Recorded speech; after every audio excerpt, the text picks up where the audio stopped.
If you want to activate eSIM on a Samsung Galaxy S26, then in that case, first of all, we need to open Settings. Now over here in Settings, we should be able to go to Connections, and then in here choose SIM Manager.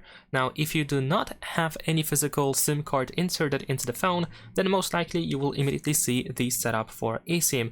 But if you do have at least one SIM card inserted into the phone, and then in that case you need to choose Add eSIM option in here. If you have two physical SIM cards, then you will see this information that you will be disconnected from your physical SIM card number 2 in order to make space for eSIM.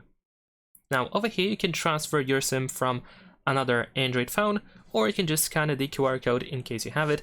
You can also use the activation code, or you can choose an image from your gallery in case you want to scan the QR code from a photo that you may have on your Galaxy S26. After that, we need to confirm that we want to add the eSIM and then wait for the setup to be done.